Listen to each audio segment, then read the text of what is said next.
If I had been handed this problem on a physics test, I probably would have freaked out. This looks really intimidating, but it's actually not that bad. It's a classic example of a two-lens system. And overall, before we get lost in details here, the overall idea of how we're going to approach this is this. We've got two lenses. This first lens is going to create an image of this object over here. So it creates an image of this object. Then this second lens is going to create an image of that image. And so what we're basically going to do is we're going to use the thin lens formula. We're first going to pretend like this second lens doesn't exist. We're going to figure out what image does this first lens create. Then we'll pretend like the first lens doesn't exist, and we'll treat that image that the first lens creates as if it's the object for the second lens. We'll do another calculation, figure out where this second lens creates an image of the thing it thinks is the object, but it's actually the image from the first one. And so we're going to figure out first the object gets turned into an image from the first lens, then the second lens turns that image into another image, and that's what our eye is going to see. So that's the question we want to answer, is what image would our eye see in this case if we had it over here looking through these two lenses? So let's do this. First thing we got to do. So I'm going to pretend like the second lens doesn't exist so it doesn't confuse me. We use the thin lens equation. All right, here we go. 1 over f. So 1 over, okay, here we go. 12 centimeters. Do I make it positive or negative? It's on the left. Maybe I make it negative. Nope. The only thing you look at is what kind of lens this is. This is a convex lens. I can tell by the way it's drawn. Since this is a convex lens, my focal length is going to be positive 12 centimeters. So that's what I plug in. Positive 12 centimeters equals, all right, object distance. So 1 over the object distance, that's 24, right? No, all distances are measured from the center of the lens to the thing you're looking at. And so for an object distance, I'd have to go from the center of the lens all the way to the object. Don't just plug in any number they're giving you. Got to plug in that distance, and that's going to be 24 plus 12. It's actually 36. So I'd have 1 over, and this is going to be 36 centimeters. Positive or negative? Well, that's going to be positive here. We've got two lenses, but for this first case, it's on the left-hand side. Everything's cool. It's on the opposite side as my eye. It's going to be a positive 36. I'll show you in a minute how this could possibly be negative in a second. Plus 1 over the image distance. I'll just label that with a di. All right, so now we just got to solve. If you solve this, you're going to get 1 over 12 centimeters minus 1 over 36 centimeters equals 1 over di. What you're going to end up getting is 1 over 18 centimeters on the left-hand side equals 1 over di, but that's 1 over di. If you solve that for di, you'll get that di equals 18 centimeters, positive 18 centimeters. And so what does that mean? Where is this? Well, all right, di, positive image distance. Remember, positive means on the same side as your eye for a lens. So I'm going to have an image that's formed over on this side of the lens, and 18 means 18 centimeters from where? From the center of the lens. So if I draw this, I'm going to go 18 from here. That's going to be past the focal point because I know the focal point is only 12, so I'm going to be somewhere around here. I'm going to label that. That's going to be 18 centimeters. And that's where the first image is. So that's where the image is going to be that this first lens creates. Going to be right there. Okay, so now what do? I told you, here's what we do. We pretend, we'll bring the second lens back. We know the image that the first lens created is right here. This second lens is going to think that that's the object. It's going to create an image of that image as if that were an object. So we do another thin lens formula, but this time we treat this positive 18 not as if it's the image. We treat it like it's the object. So this is going to be, well, it's not going to be exactly equal to DO, because remember, you have to measure everything from where? From the center of the lens. So for this second calculation, my object distance is going to be from the center of the lens all the way to, let me not use that color. Let me see. Let's pick this one here. From the center of the lens all the way to where the its object is, and its object is over here, which is not 18. That's why I gave you this distance between lenses. The distance between lenses is 33 centimeters. So if the distance from this first lens is 18, well, the difference has to be equal to this length. So 33 minus 18 is going to be 15 centimeters will be where the object, quote unquote, for this second lens is going to be. So we turn this positive 18 into object distance of positive 15 centimeters. Why positive? Well, it's still on this left-hand side, opposite side as your eye. That's where the objects are supposed to be. Now here, this is where I told you there's one case where you can get negative object distances if our first lens would have created an image of this object way over here on the wrong side of the lens. In other words, if this first lens created an image that was closer to our eye than the second lens was, well, that's just all messed up. That's going to be a negative object distance. You're not supposed to hold an object between your eye and the lens. So we'd count that. You'd do your calculation just the same. I mean, everything would work out right. It's not like the whole thing's going to break. You'd get an image. It's just when you do your calculation for this second case, if your image ended up on the wrong side of the lens for the first image that was created, you'd have to treat it as a negative object distance. That didn't happen here.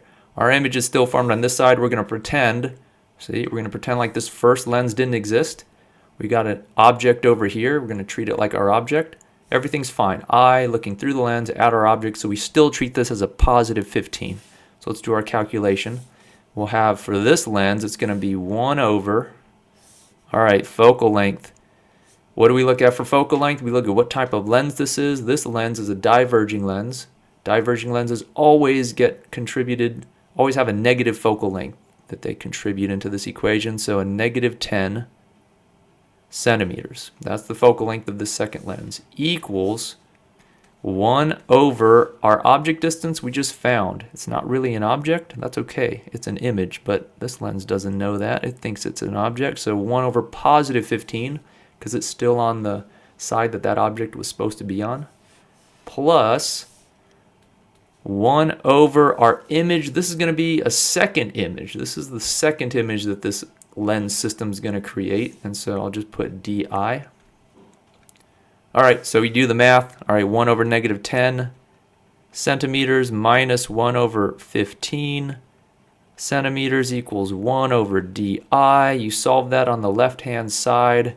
You flip it over, you're going to end up getting that DI is, once you do that inversion, negative 6 centimeters.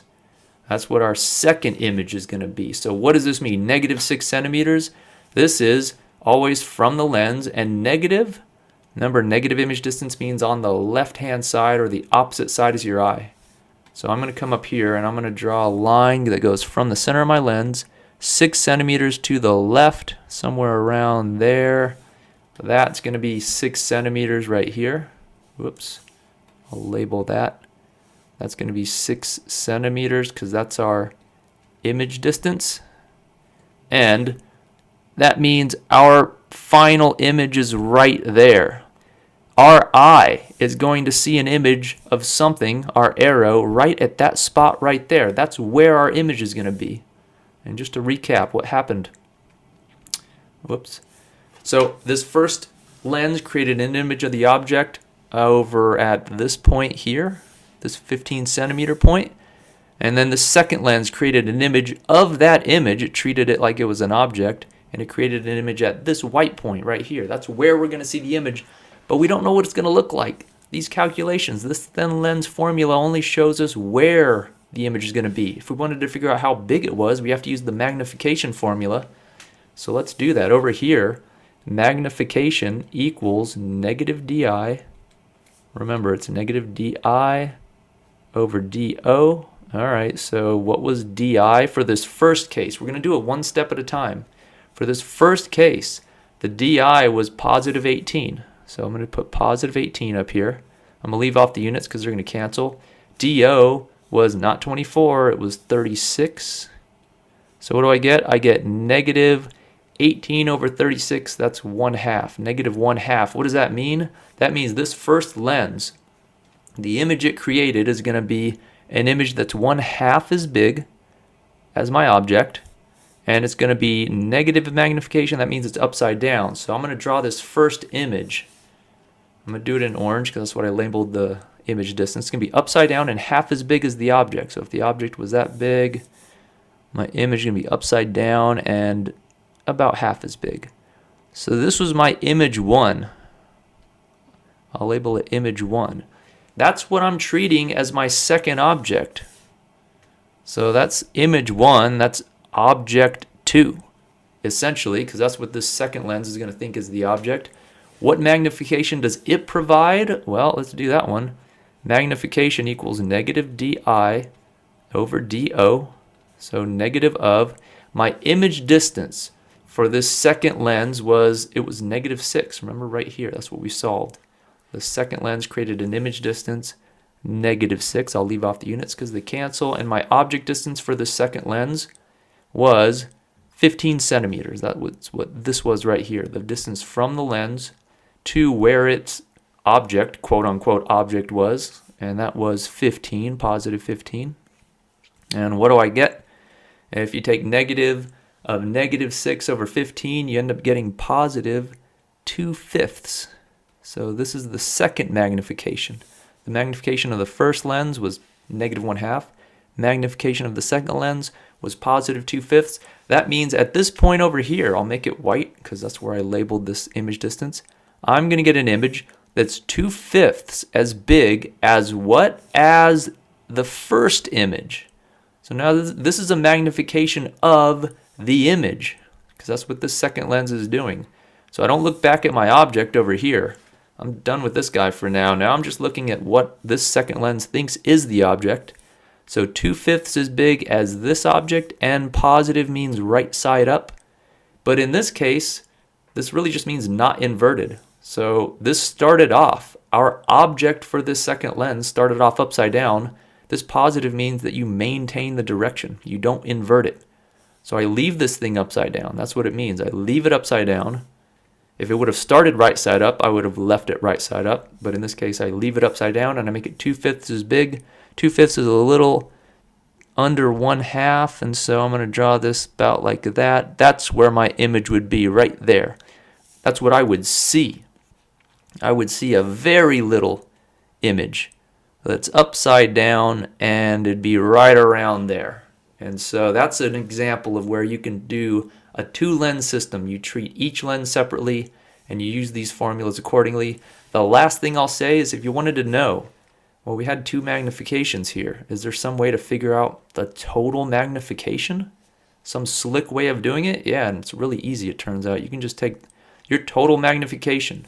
If all I wanted to know was if I had this object, what my total magnification was going to be. What could I multiply this object's height by, in other words? What factor could I multiply it by to get the both orientation and height of this final image? Well, you just take the magnification of the first lens times the magnification of the second lens. If I had more, I'd just multiply them all.